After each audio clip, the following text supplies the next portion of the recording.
Welcome back to the Deep Dive. Today, we are stripping everything back to, well, the absolute basics of survival. The foundation of everything we do. Exactly. I mean, we all know the nursing mantra, right? Yeah. A, B, C. Airway, breathing, circulation. It's the first thing you learn in lecture. It is. And it's the first thing that wakes you up in a cold sweat the night before a clinical rotation. It's the priority framework for a very good reason. I mean, you can have the most sophisticated medication regimen, the perfect care plan. The best bedside manner in the world. Right. But if your A and your B aren't working, literally nothing else matters. The patient just doesn't have time for the rest. Exactly. And I think because ABC is so fundamental, we sometimes, we glaze over it, we count respirations for 30 seconds, write down 16, and we move on. Yeah, it becomes a checkbox. So our mission today is to stop doing that. We want to turn you, the listener, into a real respiratory detective. We're digging into the heavy-hitting med-surg texts, specifically chapters on respiratory assessment and upper respiratory disorders. We really need to move beyond just recording the data. It's about understanding the why. We're going to look at the physiology that's going on beneath the surface, master those assessment tools that are your early warning system, and then, talk about managing upper airway disorders where the margin for error is. Well, it's effectively zero. We're going to try and decode those weird lung sounds, explain why that O2 sat monitor isn't always telling you the whole story. Oh, that's a big one. And cover some really critical safety alerts. Like why a simple nosebleed can go very wrong, or why a patient with a laryngectomy has completely different safety needs. And honestly, a lot of this just comes down to critical thinking. Why does a shift in the oxygen curve actually matter for a patient with a fever? Why is that swallow reflex non-negotiable before you hand someone a cup of water? We're connecting the dots. We are. So you aren't just memorizing rules, you're understanding the safety mechanisms behind them. Okay, so let's start at the very, very beginning. We need to go a layer deeper than the standard definition. We tend to use the words respiration and ventilation, interchangeably. We do in casual conversation, yeah. But physiologically, they are two completely different processes, aren't they? They are, and distinguishing them is absolutely crucial for figuring out why a patient is crashing. Ventilation is purely mechanical. It's logistics. It's just the physical movement of the thorax and the diaphragm, moving air in and out of the airways.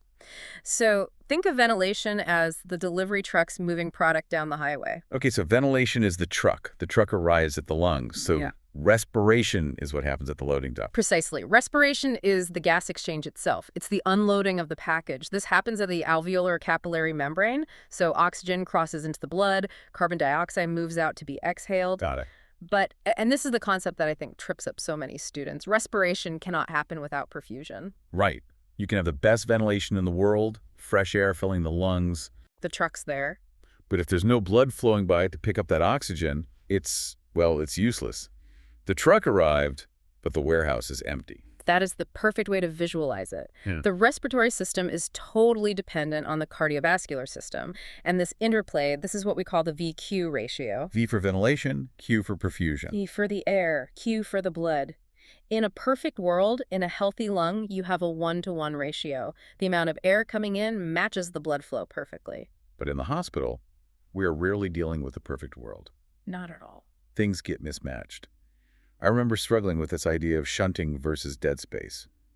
How do we differentiate those when we're looking at a patient? Okay, think of them as opposite imbalances. Let's start with shunting. This is a low VQ ratio. Low VQ. In this scenario, perfusion exceeds ventilation.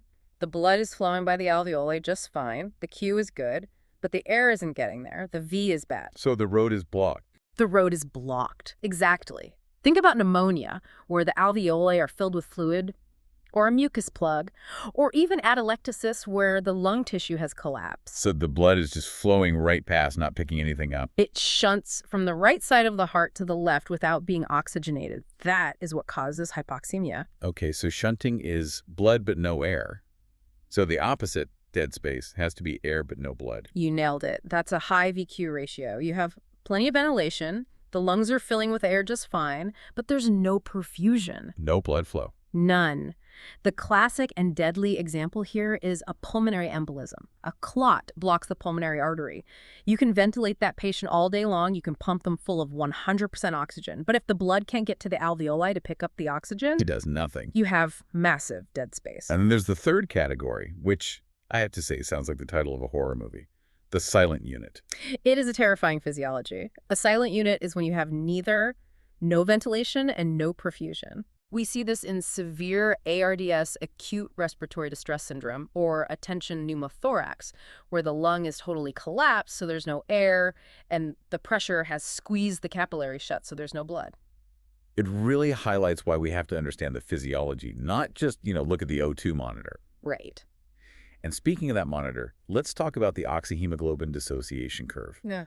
I feel like this graph gives nursing students actual nightmares. It does. It looks so complicated. It looks like this big, scary S, but you're saying it's actually a safety mechanism. It is a beautiful safety mechanism. If you understand this curve, you understand how the body literally buffers itself against death. The curve plots the relationship between the partial pressure of oxygen in the blood, the PO2, and the oxygen saturation, the SO2. And because it's S-shaped, the relationship isn't linear, doesn't drop one for one. Correct. Look at the top of that S shape. There's a plateau. When the PO2 is anywhere between, say, 60 and 100 millimeters of mercury, the hemoglobin stays almost fully saturated. It's above 90%. That's the buffer zone. That is the body's buffer zone. It means a patient can have a pretty significant drop in their arterial oxygen pressure, from 100 down to 70, for example, and their tissues will still get plenty of oxygen. They won't crash just yet. But what happens when you fall off the edge of that plateau? That's the steep part of the curve, the vertical drop. Once PO2 drops below 60 mmHg, the saturation doesn't just dip, it plummets. Ah, I see. This is why we get so anxious when a patient starts hovering in the low 90s or high 80s on the pulse ox. They aren't just a little low, they are standing on the edge of a physiological cliff.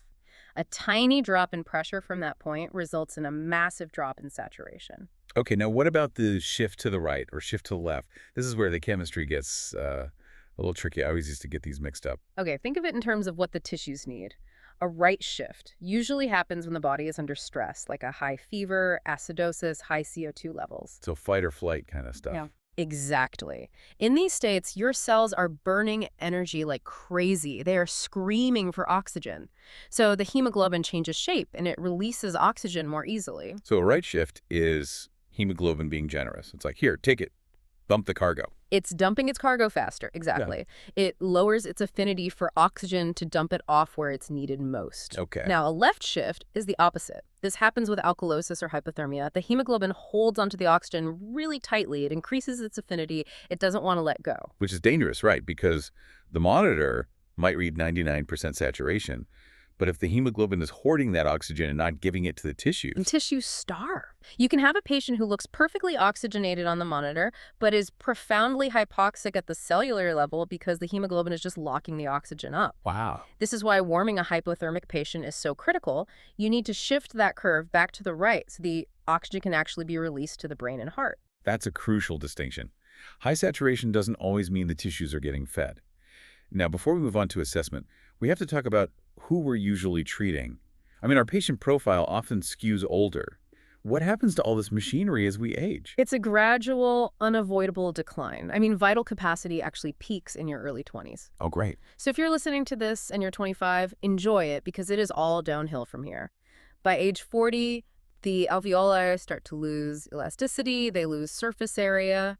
We also see a decrease in chest wall mobility, the rib cage gets stiffer, the diaphragm gets weaker. Which means older adults have a harder time moving air rapidly, right? Yeah. They just have less reserve. Much less reserve. And crucially for nurses, they have a decreased cough reflex. This puts them at a significantly higher risk for aspiration and pneumonia. They physically cannot clear their airways as effectively as a younger person. So when an 80-year-old has just a little congestion, that's a much bigger threat. It's a huge red flag compared to that same congestion in a 30-year-old. Okay, so we understand the machinery, we understand the risks. Now let's put on our detective hats. We walk into the patient's room.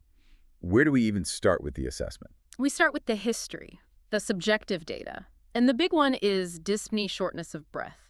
But you have to remember, dyspnea is subjective. It's what the patient says it is. You can't measure it with a ruler. Right, so we need to quantify it. We use a scale, 0 to 10, just like with pain. But the context matters even more, right? Differentiating sudden onset versus something chronic. Context is everything. Sudden dyspnea in a healthy person, that's a huge red flag. You're thinking pneumothorax, severe allergic reaction, obstruction. What about in an immobilized patient, like someone post-op? Your brain should immediately scream pulmonary embolism. We also need to interrogate the cough. I mean, is it dry? Is it wet? Hacking? And when does it happen? A night cough can be a really subtle sign of the onset of left-sided heart failure. A morning cough is classic for bronchitis. They're just clearing out the night's accumulation. And what if it's a dry, irritating, nagging cough? Check their med list. First thing, ACE inhibitors are notorious for causing that. You might save them a whole lot of misery just by getting their blood pressure meds switched. Then there's sputum. I know it's gross, but the details matter. We have to be able to distinguish hemoptysis from hematemesis. Coughing up blood versus vomiting blood. Yes. How do we tell? It's a critical distinction. Blood from the lungs hemoptysis is usually bright red. It's frothy because it's mixed with air, and it has an alkaline pH. Blood from the stomach hematesis tends to be darker, like coffee grounds, because it's been digested and it's acidic. So you could even test the pH if you weren't sure. You absolutely could. It would give you the answer. Okay, moving on to the physical exam. Inspection. We're just looking at the patient. What are the telltale signs of long-term respiratory issues that we can see from the doorway? The first thing to look at is the fingers, clubbing. This is where the nail bed becomes spongy and the angle of the nail flattens out to 180 degrees or more. It eventually curves around the fingertip, kind of like a little drumstick. And this implies a timeline, right? You don't get clubbing from a simple asthma attack. No, absolutely not. Clubbing is a sign of chronic hypoxia. We see it in lung cancer, cystic fibrosis, congenital heart disease. It takes a long time to develop. If you see clubbing, you know this patient has been struggling for a while. What about cyanosis? We always think of the blue patient as the ultimate sign of respiratory distress. And that's a dangerous assumption. Cyanosis is a very late sign. Do not wait for it. Physiologically, cyanosis requires about 5 grams per deciliter of unoxygenated hemoglobin to even show up. Now, think about your anemic patients. Right, they have low hemoglobin to begin with. Exactly. So if a patient is severely anemic, they might not have 5 grams of hemoglobin to spare. They could be dangerously hypoxic, starving for oxygen, but they will never turn blue because they don't have enough hemoglobin to show that color change. So what would they look like? An anemic patient won't look blue, they'll just look gray or very pale. That is a huge takeaway. Anemic patients might not turn blue even when they're suffocating. Okay, let's talk chest configuration. We always hear about the barrel chest. That is the hallmark of air trapping, usually seen in emphysema and COPD. Normally, your chest is wider than it is deep, about a 1:2 ratio. In barrel chest, that anterior-posterior diameter increases until it's a 1:1 ratio. They look like they're permanently inhaled because their lungs are hyperinflated and pushing the rib cage out. Now for the hands-on part, palpation, tactile fremitus. This is where we place our hands on the patient's back and ask them to say 99. What are we actually feeling for? We are feeling for the transmission of sound vibrations through the chest wall. And here's the rule of physics you need to remember. Sound travels effectively through solid tissue, but very poorly through air. So if I feel decreased vibration under my hands, it means something is blocking the sound. Usually it's extra air. This happens in emphysema with all that trapped air, or pneumothorax with air in the pleural space. The sound wave hits that pocket of air and just stops. But if you feel increased vibration, if that 99 feels really strong and buzzy, that means the sound is traveling through something solid or dense. That usually indicates consolidation, like in pneumonia.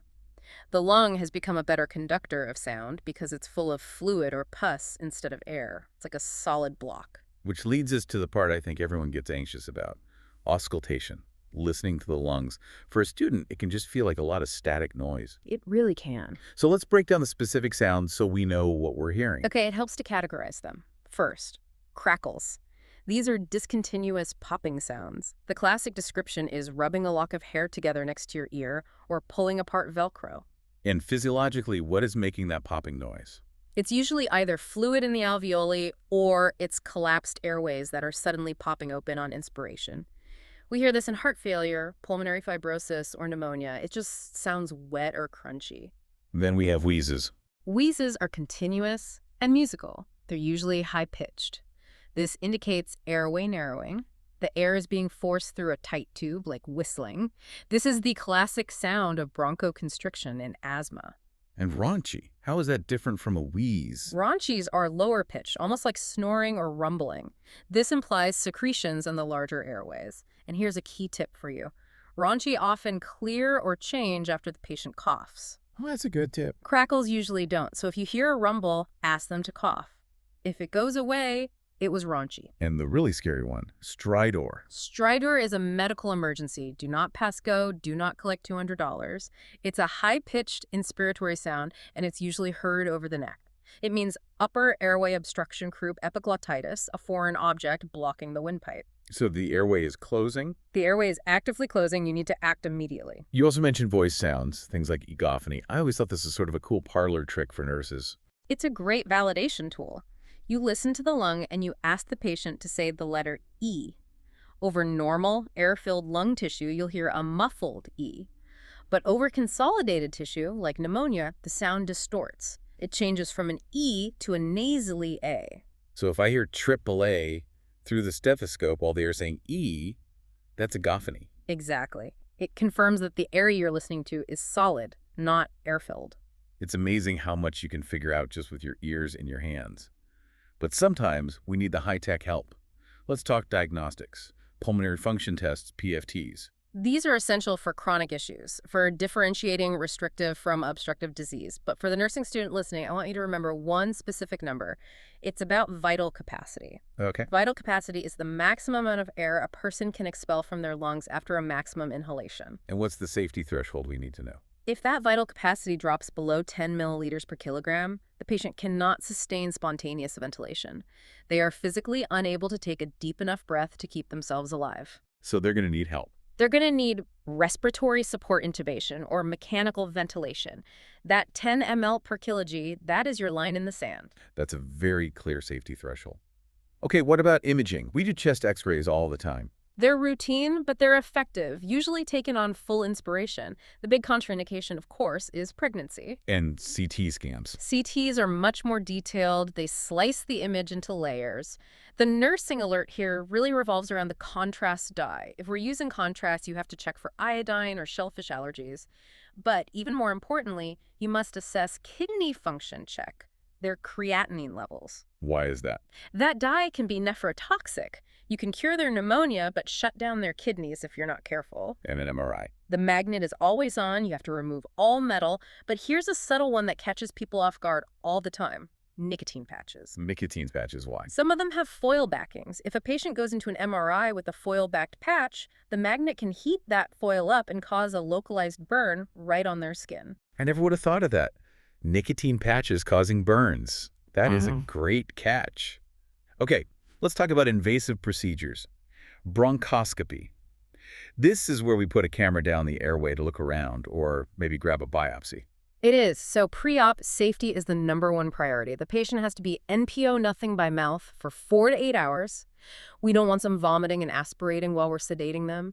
We often give atropine to dry up secretions and also reduce vagal stimulation so their heart rate doesn't drop during the procedure. But the post-op care is where the nurse really shines, isn't it? Absolutely. The patient has had their throat numbed with a local anesthetic. You cannot, and I repeat, you cannot give them anything to eat or drink until their gag reflex returns. You have to test for it. You have to test for it with a tongue depressor. If you give them water before that reflex wakes up, they will aspirate it straight into their lungs. And we also need to be watching for complications like laryngeal edema. Yes. If they start making that stridor sound we just talked about, it means their airway is swelling shut from the trauma of the scope.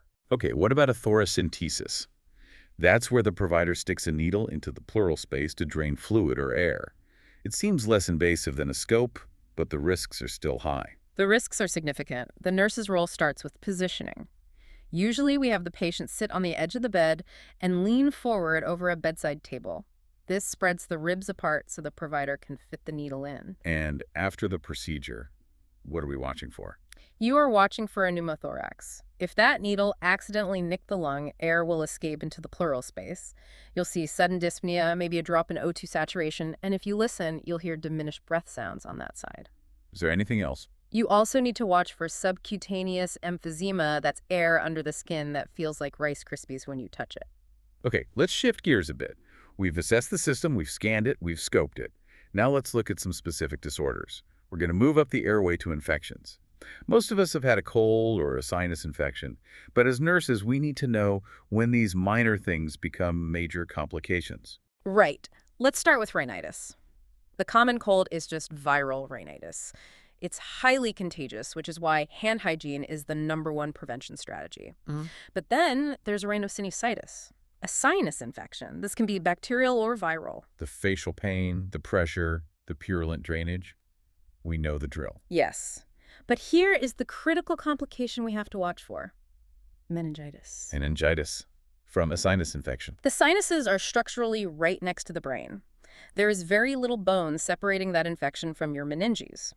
So if a patient with a sinus infection develops neutral rigidity, a stiff neck, and a severe headache or a fever spike, that infection may have crossed the bone barrier. That transforms a simple runny nose visit into a life-threatening emergency.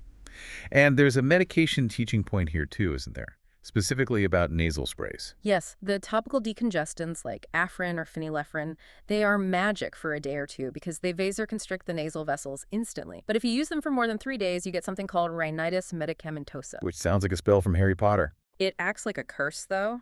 It's rebound congestion that is often much worse than the original stuffiness. The tissue becomes dependent on the drug to shrink. Patients get addicted to the spray just to be able to breathe. So the education is strict. 3 days max. That's it. Moving to the throat pharyngitis. Sore throat. Why do we care so much if it's viral or bacterial? Why do we always have to swab for strep? Because of group A beta hemolytic streptococcus. Strep throat isn't just a pain, it's a systemic threat.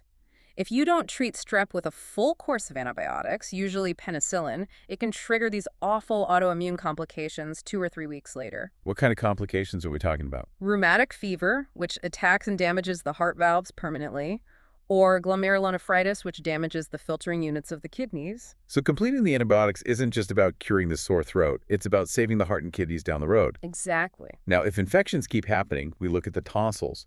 Tonsillectomy is a common surgery, especially in kids, but it has a very specific and very dangerous complication. Hemorrhage. And the tricky part is that it can happen immediately, or it can happen up to 8 days post-op when the protective scabs fall off the surgical site. So what does that look like? I mean, if you have a child sleeping post-op, how do you know they're bleeding? The classic sign is frequent swallowing. Because they're swallowing blood. They're swallowing blood, exactly. It's trickling down the back of their throat. You won't see it on the pillow. You just see the child gulping repeatedly in their sleep. Yeah. They might also vomit bright red blood or show signs of shock restlessness and increased pulse rate.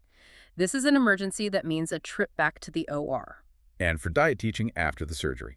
No red foods, no red Jell-O, no red popsicles. If they vomit, you need to know if it's blood or if it's just cherry flavoring. Don't confuse the picture. Also, avoid milk products at first as they can thicken mucus and make swallowing harder. And obviously, no spicy or rough foods like chips that could scrape the site. Let's talk about when an infection goes really, really wrong. A peritonsillar abscess, also known as quinsy. This is a collection of pus that's pushing the tonsil into the midline of the throat. It is incredibly painful. A hallmark sign is trismus, the inability to open the mouth. The muscles go into spasm because of all the inflammation. So they can't even open their mouth. They might also have severe drooling because they can't swallow, and you'll actually see the uvula deviated, pushed over to the opposite side. That sounds miserable and really dangerous for the airway. It is. It can physically block the airway. The treatment isn't just pills. It involves aspiration with a needle or an incision and drainage, plus some very heavy-duty antibiotics. Speaking of things coming out of the face epistaxis, nosebleeds. I feel like everyone learns the wrong way to treat this initially. We see people tilting their heads back all the time. All the time. And it is so wrong and so dangerous. If you tilt your head back, the blood runs down your nasopharynx into your throat. You swallow it, which irritates your stomach, and then you vomit it up. Or even worse, you can aspirate it into your lungs. So what is the correct nursing intervention? Sit upright, head tilted forward, let gravity work for you, and then pinch the soft outer portion of the nose firmly against the septum, and you've got to hold it continuously for 5 to 10 minutes. Don't let go every 30 seconds to check. Don't peek, just pinch. If that fails, then we might use vasoconstrictors like phenylephrine or even nasal packing. Okay, let's talk about a chronic issue that we see constantly in the hospital. Obstructive sleep apnea, or OSA. Oh, it's a massive public health issue. The pathology is upper airway collapse during sleep, the muscles relax, the tongue falls back, and the airway just closes.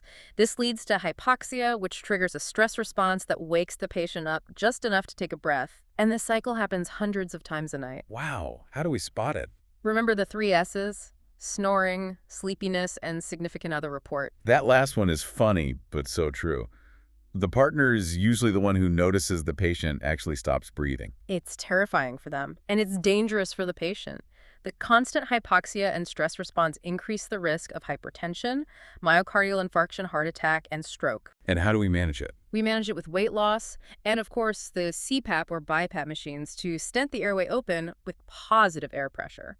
And finally, for upper airway obstruction, I'm talking laryngeal obstruction. The anaphylaxis, the foreign body, the tumor. Look for the universal sign of distress, clutching the throat. But physiologically, you need to look for accessory muscle use, the neck muscles, straining or retractions of the rib cage, and that ominous stridor we discussed. This requires immediate action, intubation or a tracheotomy. That transitions us perfectly to our final and maybe our heaviest topic, laryngeal cancer and the laryngectomy. This is truly life-altering surgery. It really is. When we talk about a total laryngectomy, we're talking about the complete removal of the larynx, the voice box. This includes the vocal cords, the hyoid bone, the epiglottis, and the cricoid cartilage. That is a massive anatomical rearrangement. So physiologically, what actually changes? The airway is completely and permanently separated from the mouth and nose. The trachea is brought out to a permanent stoma, a hole in the neck. The patient breathes through this hole in their neck. They do not breathe through their nose or mouth anymore, ever. That has massive safety implications. Huge. First, they cannot swim. If they submerge that stoma, water goes directly into the lungs. They will drown almost instantly. Even in the shower, they need a plastic bib or a special shield to keep water out. And what about the air quality? I mean, the nose normally does so much work warming and filtering the air. That entire natural filtration system is gone. The air goes straight into the trachea. It's cold, it's dry. This causes the lungs to produce copious, very thick secretions. Mucus plugs are a major, major risk. Humidification is vital for these patients. They need a humidifier at home or a special bib over the stoma to trap moisture. And clearly the most obvious loss is their natural voice. Yeah.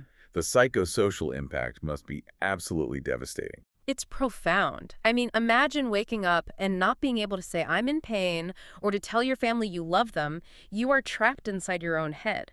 The nurse's role in facilitating communication isn't just, nice to have.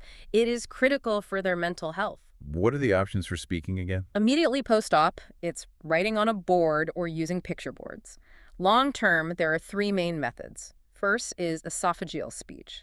This is basically learning to belch words. You swallow air and then release it to make sound.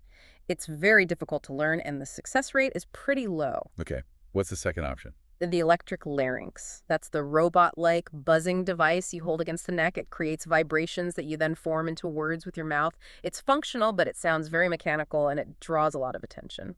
And the third, which seems to be the gold standard now. Tracheoesophageal puncture, or TEPE.